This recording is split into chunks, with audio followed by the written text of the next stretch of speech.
জুলাই আন্দোলন private university under হচ্ছে 7ই November, 16 December, তারপরে আন্তর্জাতিক মানবাধিকার দিবস, তারপরে 22 তারিখে প্রোগ্রাম ছিল ফর্ম বিতরণ অনুষ্ঠান। না, আমি জুবেল ভাইকে জানাইছি আমার কুইজ এক্সাম ছিল।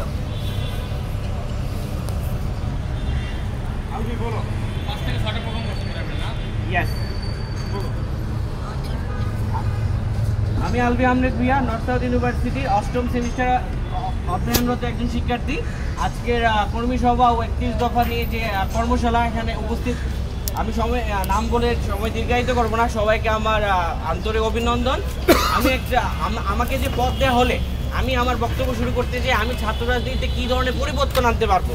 জনাব রাষ্ট্রনায়ক জনাব তারেক রহমান, তার যে চিন্তা ভাবনা, ওনার যে দর্শন ছাত্র রাজনীতি নিয়ে, আমি বেসরকারি বিশ্ববিদ্যালয় ছাত্রদলের রাজনীতির প্রেক্ষাপট বদলে দেবো এবং নর্থ সাউথ ইউনিভার্সিটির ছাত্র রাজনীতিকে প্রকাশ্যে, আমি যেহেতু বাংলাদেশ জাতীয়তাবাদী ছাত্রদল করি, এটা আমার অহংকার। কেন আমাকে নর্থ সাউথের ছাত্রদলের সাথে সম্পৃক্ত থাকার কারণে আমার প্রেসিডেন্ট অবগত আছে, আমাকে ডক্টর অফিসে হেনস্থা করা হয়েছে।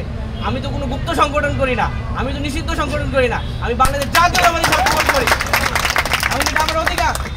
এবং আমি নর্থ সাউথ ইউনিভার্সিটির ছাত্রদলকে সংগঠিত করব এবং আমার ছাত্রদলে আমি বিতর্কিত এবং ফটোগ্রাফার, এবং আমরা জানি নর্থ সাউথ ইউনিভার্সিটি ক্লাবগুলো যে কতটা ইনরিচ। আমাদের কিন্তু অস্ত্র ভান্ডার বলতে চাই, আমরা নর্থ সাউথ ইউনিভার্সিটি হচ্ছি ছাত্রদলে অস্ত্র ভান্ডার। আমাদেরকে যদি কাজে লাগানো যায়, প্রাইভেট রাজনীতির চেহারাই বদলে যাবে ইনশাআল্লাহ।